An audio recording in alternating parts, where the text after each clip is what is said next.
Hello and welcome to American Friction, the US politics podcast that every electoral candidate who actually wants to win something should be appearing on. I'm Jacob Jarvis, and with me, as always, is Nikki McCann Ramirez. Hi, Nikki. Hi, Jarv. Today we have a returning guest who's been on a couple of times in the capacity of an expert on all things weird when it comes to online politics. But today she's here because she's actually decided to run to be a politician. Kat Abughazaleh, welcome to American Friction. Thank you for having me. It's a pleasure to have you back. Kat, it is always a pleasure to have you on. Now that you're no longer in DC, this is how I feel that we're in the same room together.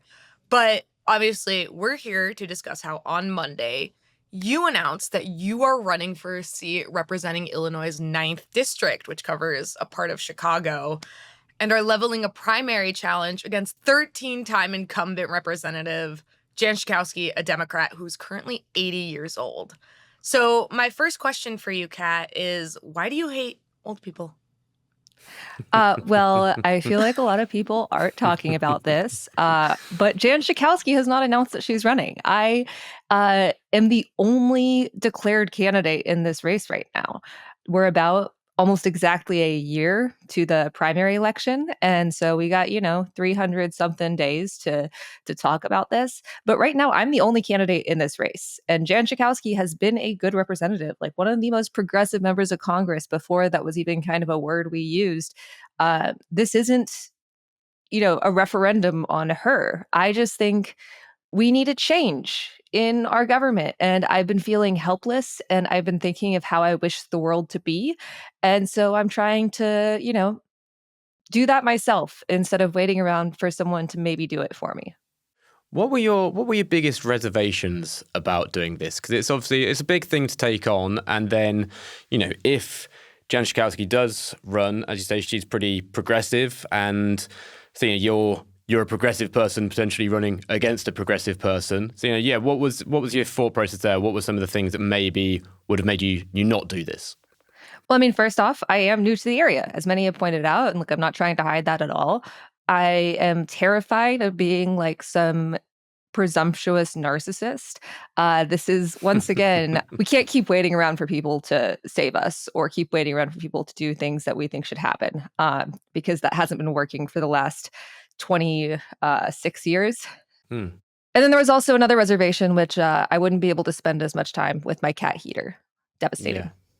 In terms of that, I mean, the time it's taken so far, sort of laying out the groundwork to decide to do this, what work's been going on behind the scenes up until this point? Because I think everyone sees that a campaign is a lot of work, but I imagine a lot of work just getting to the point of even saying you're going to do a campaign. So we actually put this campaign together in less than 50 days. I did not plan to run for Congress before like February 3rd. I actually was planning on pitching like a show and a podcast to multiple different companies and like had so much work go into it and then decided to do this. I'm pretty proud of the progress we've made because we have, as of right now, raised more than $270,000. But like behind the scenes, it's been me and my campaign manager, Sam, just working our ass off. There are all like these weird little things you have to do in the background that you don't even really think of, and that it's hard to know without someone with a lot of experience telling you. So I'm really grateful for also Rania Patrice and Bill Hires at the Wind Company, because they have been so helpful with that type of stuff. Like Bill put it in very easy terms, like get an EIN, like request an EIN from the IRS. You have to sign up for a payment processor, all these little things that you have to do to file. And I'm going to be doing videos on all of those things, because you shouldn't have to, have connections in this area or know someone who knows someone who knows someone that has any experience to be able to run for public office. Has it, from the very start kind of felt like that there is this sort of weight of the establishment there? I mean, the fact that someone's been in the position 13 times over is one thing, but like you say, it seems like just from the very simple thing of working out how to even suggest you want to do this, there's an infrastructure there kind of trying to make it so you would give up. Have you felt that pressure in the run so far? Oh, for sure. And it's kind of crazy since we've been so successful in the first like 3 days of our launch. This has kind of changed. But one of the big things is when you're trying to find people to work with, like a fundraising firm or, compliance firms, those types of things. A lot of people will not work with primary challengers because they are afraid of being put on, essentially a blacklist that people won't Mm. work with them in the future because you're challenging someone in power, even once again, if that person hasn't declared that they're running. Um, just the idea that there was an incumbent that hadn't said she's stepping down made people essentially cut off calls as soon as I said that was the case. Now that's kind of changed. I've had people reach out that are like, yeah, I am from such and such firm that would not have talked to us at all in the first place. A lot of people I don't want to work with because I think it's kind of grifty. But yeah, that's like a big thing that you don't realize if you want to do a primary challenge, which I think there will be a lot of those in this next cycle and something that a lot of people won't be prepared for. Can you talk me through a bit of that? What is the kind of the route to victory here then? What's the process? What are you up against? And, how many times do you kind of need to win overall? I mean, wait, like in general, like primaries and stuff? Yeah, just a short one. Like, Yeah. I'm Look, British. right. I use stupid words and I don't know anything. So yeah. So like with US politics, we have this thing called primaries. So essentially each party has maybe sometimes there's just the one candidate, sometimes there's two, sometimes there's far more than that.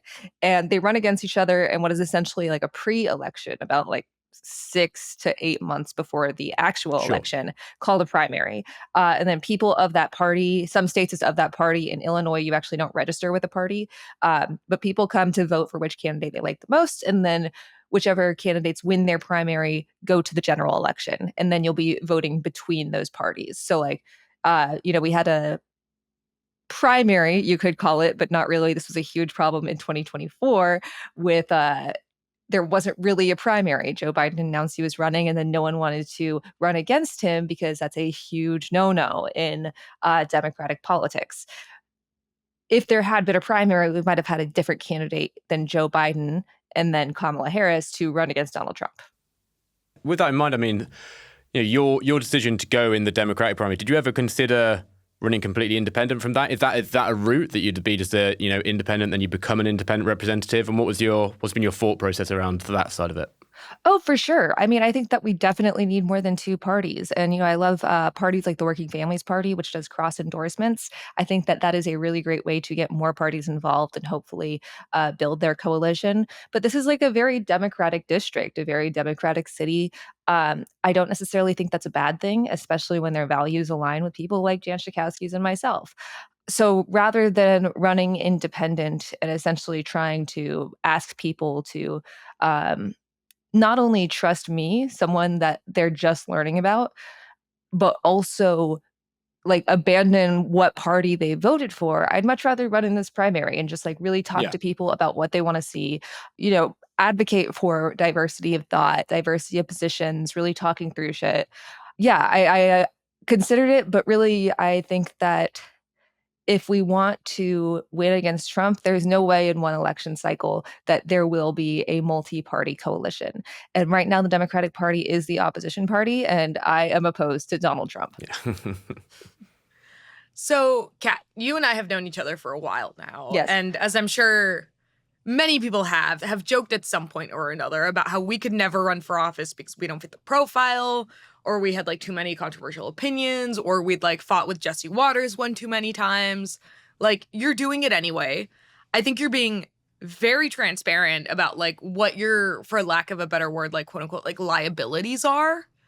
And I'm curious how that is factoring into the approach of your campaign, because you talked a lot in your campaign video, your announcement video, about starting a new playbook for candidates who may not necessarily think that they do fit the politician profile, that they are the kind of person that can run for office for whatever reason. How is that all factoring into the style of your campaign? Yeah, I mean, that's like the very basis of it. Like I said, wanting to run to, not be cliche, but like be the change you want to see, is because I think that we're going about politics all wrong. We're going about campaigning all wrong. I have no interest in playing these games. We are so beyond this insider baseball BS. Nikki, you and I, we've been online and like in these political spaces and known among like certain online classes or political classes for a while. And so we don't have to gain recognition and gain respect the same way someone starting from absolutely nothing has to. Yeah. And that is a privilege. And I'm basically trying to use that to give other people permission isn't the word, but just feel that they can do it too. And we're learning. For example, I said no spammy texts, and we do have a fundraising firm that was sending texts, and we thought that they were pretty open and honest, but we have actually paused all our text message fundraising because the vibe was off. Yeah. So we're learning and we're adjusting, and I think just being really transparent about this process is so important, and listening to feedback as well. As you said earlier, you're not from this district. I think Chicago has certain rules about how like you can run in a district but like live outside of it as long as you're within a certain area. What are your plans, roughly, to get to know the people you want to represent, to interact with them? I also know that you and I have had conversations about just stylistically running a different campaign that isn't just going to every library in the municipality and delivering your stump. Yeah, so basically the reason I am in Chicago at all is my partner and I had to move here on short notice, and just kind of got the first furnished apartment we could. And I've been looking at neighborhoods, and we're planning on moving to Andersonville like this year. That's, the district that I am trying to represent. I think what's really important specifically for me too is like, this is not just going to be an online campaign, as, fun as that could be, but not really, because we're all so focused on the internet and get like no in-person connection. That's just not realistic. And you need to get to know people, which is why we're trying to do like a very not only on the ground approach of this kind of campaign vanity project thing of your stump speech or whatever, but we're also trying to essentially use the ridiculous amounts of money that go into political campaigns to tangibly help the district. I looked into so many campaigns over the years, and it is shocking how little of this money goes to actually helping people. So we're trying to work with mutual aid organizations. We're trying to, volunteer as much as we can, ask them what they need instead of assuming. For example, our first event on Saturday, we don't require a donation to get in. You just need a box of tampons or pads, which are going to be donated to the Period Collective, which needs, physical supplies. Those go to shelters and organizations all over the Chicago area. So I think our strategy really is just get to know as many people as possible. And I am not asking people to pledge their vote to me a year in advance. I am asking them to, come and meet me. If they want to know me, I am so down. I mean, Nikki can vouch here. Knowing you is a privilege, truly. Yes. And it is a privilege to be able to talk to me for 5 seconds in a handshake. Just kidding. I'm even holding office hours on Sunday, so people can just like drop by a coffee shop that I'll be sitting at. And we're going to do that, 2 to 3 times a month. I think that we're going about how we campaign all wrong. And if we instead decentered this old playbook and these old ideas that are from not even like the pre-Trump era, but before the 21st century, and instead focused on direct action and trying to, make a difference, win, lose, or draw, we would all be in a much better place.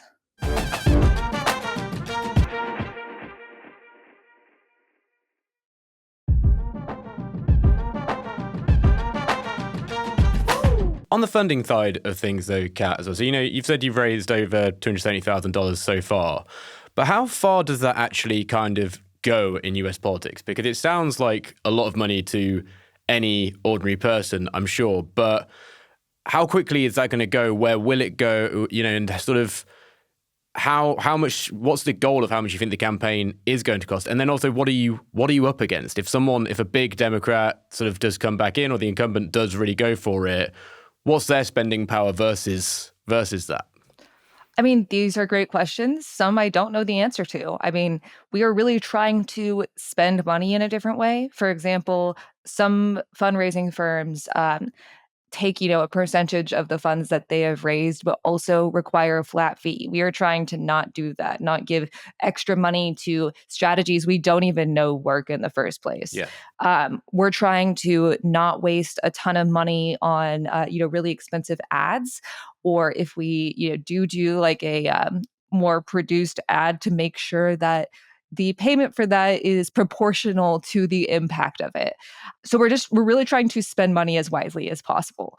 As far as, matched spending, I have really no idea what to expect because there hasn't been a competitive primary in this district since 1998 when the incumbent first won. And that was before I was born. So I really have zero idea how that will play out. We're not taking any corporate money.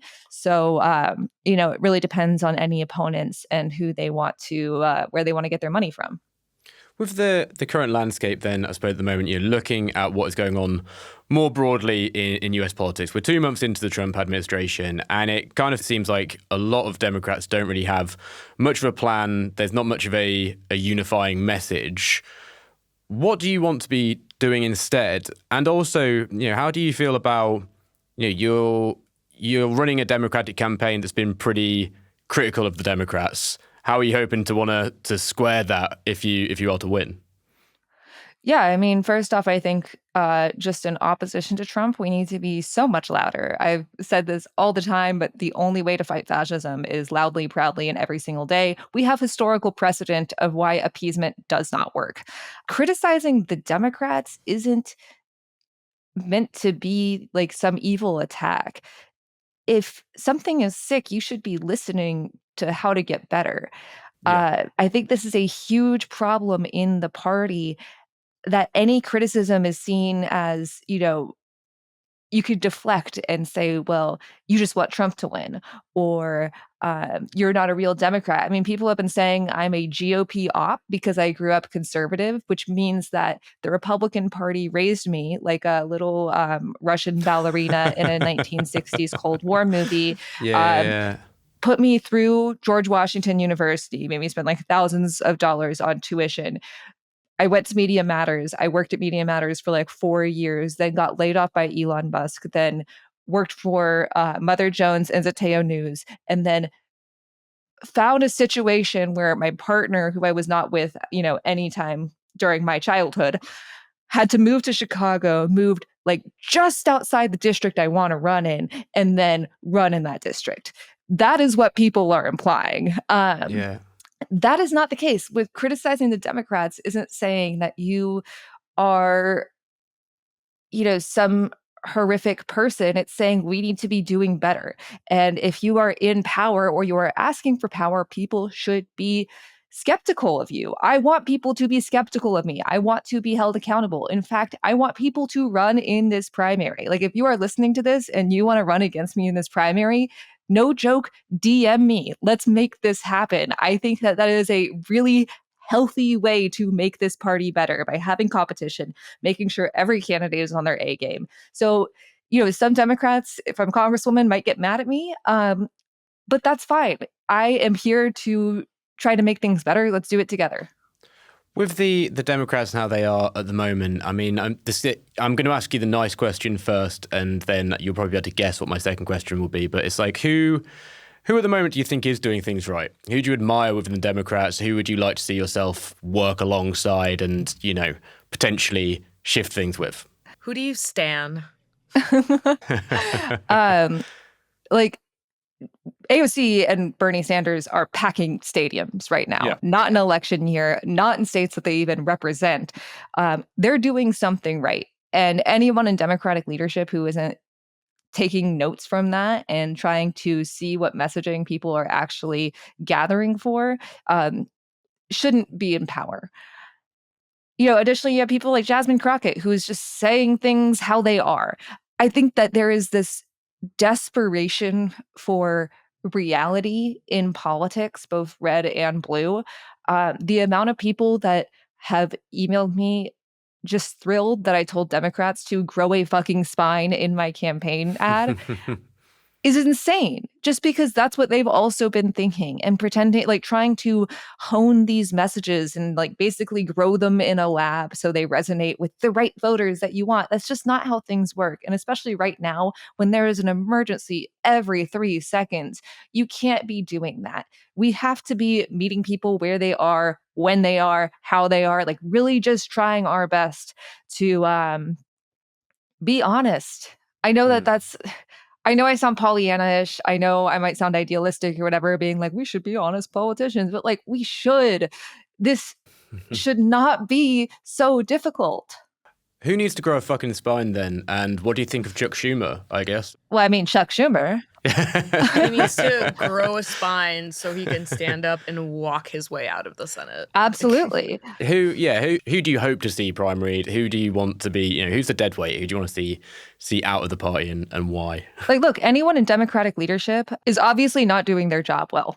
And if we have been trying the same thing over and over again, there's that cliched definition of insanity, like we should try something different. I do think, Hakeem Jeffries did a good job of keeping the House Democrats together and voting against the funding bill, but he also criticized the only Democrats who were willing to walk out of Trump's address just like a month ago. Why? You see so many people at these town halls who are literally screaming at their representatives justifiably because they've lost their jobs, they've lost their health care, they're terrified with what's happening, their neighbors got raided by ICE. And you're getting mad at Al Green for telling Trump that he doesn't have a mandate to cut your constituents' health care. We can't just wait around till 2026 because, then everyone will hate the Republicans. First off, no guarantee that'll happen. I mean, there are so many things you can do to shape public opinion, but also you're just going to wait around for people to get hurt? Like red or blue, your party or not, your voters or not, that's fucked up. Yeah. I don't want people to be hurt. I grew up conservative. I know how a lot of these people are subject to propaganda on a regular basis, and they shouldn't be abandoned just because you're hoping that the midterms will turn out better for you to get a slim majority. That's ridiculous. So Democratic leadership, absolutely. Like, if they want their seat, they should have to earn it.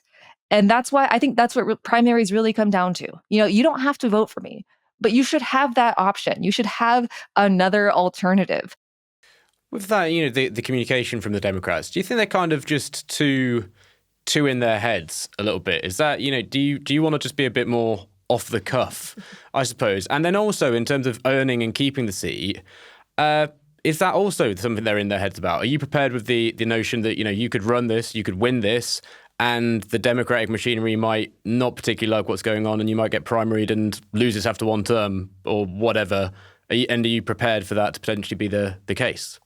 Yeah, I mean, for the first part, I on Blue Sky yesterday, Juniper, who I was on her podcast, Western Kabuki, this week, was talking about these weird attacks against me. And there's this one guy that's just going around saying she's going on trans podcasts that have Pokemon fuck lists, which is a insane sentence that makes no sense. But I quote tweeted that or quote posted that and said the exact same sentence because it was so ridiculous. And we have raised $6,000 just on that bit.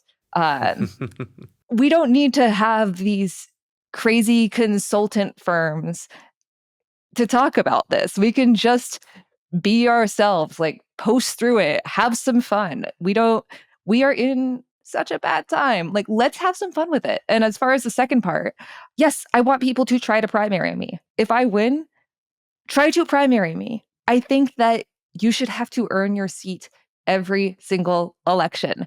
And I'm sure someone will play this back, like if I win and then I get primaried. And in that case, Kat, hey, good for you. And also, that person, that's what the voters wanted. And we like sticking with our values. So good for you. In terms of how far ahead you're thinking, obviously at the minute, I know the campaign is going to be a massive focus. And as you said, there's so many nuts and bolts to that I'm sure you probably haven't even encountered yet. There's going to be more and more hurdles come along your way. But when it comes to if you were to get in Congress, what makes you think or makes you maybe have hope that you could change a bit of the dynamic there to avoid becoming another sidelined progressive? Because there are more progressives in Congress, maybe not as many as we'd like, but there's more than you might expect, and a lot of them we very rarely seem to hear from because we're constantly hearing from, Chuck Schumer, etc. I mean, well, part of this is I really hope that we get a lot of progressive candidates that can win, because we don't just need, a slim majority in the House and the Senate. We need, first off, an actual majority, but we also need a majority of that majority to be motivated, for progressive causes. And by progressivism, I just mean like basic sense. We should be able to afford healthcare. We should be able to afford groceries. We should be able to afford housing. This is like super, super simple. So that's one part of it, is I hope that, if I get into Congress, the same has happened in a lot of other states. But also, I don't care if I'm just another progressive. I don't think our politicians should be celebrities, but you can count on me to continue posting about what we're doing, making videos and streams, schedule permitting. I also want to do a lot to change constituent services. If you go to your congressperson's website, you'll probably see something about like ordering a flag or getting a nomination to a military academy or Capitol Hill tour. Passport help. And that is, the passport help differs district to district. But you can do a lot more with that. You are given money as a representative for constituent services. And we would want to expand those a lot rather than just calling in and hoping that your voicemail is heard about a problem that you have. I want to try to institute like a chat aspect of it. So that way you can type it, you can expect a response, and it's not just lost into the void. Additionally, having more support. If you look at, for example, AOC's House website, there is support for, ICE. If ICE comes to your house, there is support about housing. There are resources to call in New York to help you. Having those resources there and also dedicating a staff member to just do that and try to make them as expansive as possible is something that we should be doing, and I want to do in Congress.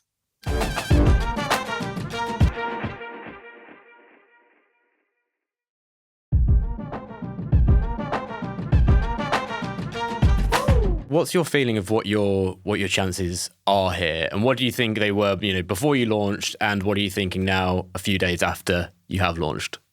Oh, I mean, like we're a year from the primary. I have no interest in even guessing, but I'm going to try my best, and I am going to do exactly what I think should be done to win a campaign, and we will see if that pays off. I'm really interested in, seeing where this goes, but I'm even more interested in how we're going to use this money and this attention, and if we can build a coalition of people that really want to fight for the working class. So just to wrap things up, what's the reaction been like? I know you're fundraising a ton of money, but how are the haters coping, Kat? Oh, they are coping. I am the first communist, Republican, prostitute, Satanist who is also Ghislaine Maxwell's daughter. Someone said that. They were Wait, like, she what? looks like she would be Ghislaine Maxwell's daughter. It's probably why she dyed her hair blonde. And it's like, so anyone who has blonde hair dye could be Ghislaine Maxwell's daughter. I am not. Just for the record, in case anyone was curious. That's what Ghislaine Maxwell's daughter would say, though. Like that is so true. So true. She might not admit it, so who knows? Nikki has met my mom, though, and she isn't Ghislaine Maxwell. She is definitely not. No, your mother's a sweetheart. And she's definitely going to listen to this. I think she subscribes to your Patreon. But, the individual comments have been insane, both good and bad. I mean, there's been such just like an outpouring of support, but I have seen the most wild accusations of myself. I also have a Wikipedia page up this morning, which I didn't expect. I was like, wow, that's new. But I think the best part is being on Fox News. I gotta be totally real. It took less than 24 hours for Jesse Waters to complain about me. And then like on America Reports, which is multiple hours long, John Roberts complained about me multiple times. And he's also like the only person to get the pronunciation of my name perfect. So John, if you're listening, I see you.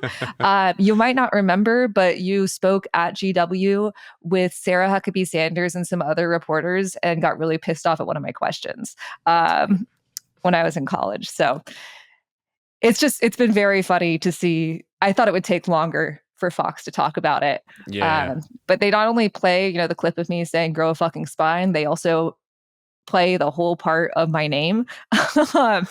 Yeah. Shout out to Fox. Yeah. Well, I don't know if anyone from Fox listens. I know Gavin Newsom does. Hey, Gavin, fuck you. Yeah. Well, me and Nikki couldn't possibly comment. But yeah, if anyone from Fox is watching, we'd love to get a feature as well. So yeah, fingers crossed for more of that coverage. Kat, thanks so much for joining us today. Thank you for having me. And with that brings us to the end of this episode of American Friction. So Nikki, thank you very much. Always a pleasure. Kat, thank you so much for being on again. And Simon, thank you very much. Simon, thank you. Thank you so much, guys. But not thank you to Chris because he's not here today. So Chris I've never doesn't get met a thank Chris. you at all. No, well, Really? I don't know if I'd say you're missing out. No, you are missing out. We love Chris. He's the best, but he's just not here today. We just didn't want 3 people doing, an interview of one person. It's too many. So anyway, listeners, if you enjoyed listening to us speak to Kat, remember that you can back us on Patreon to help us keep having more of these conversations. Search American Friction Podcast Patreon or go to patreon.com/American Friction directly to sign up. There's a link in the show notes. We want to keep going, but we do need your backing to keep the show on the road. A quick reminder as well that if you enjoy what we're doing, please do rate and review us wherever you're listening to the show. You've been listening to American Friction. Make sure you keep on listening forever. Goodbye.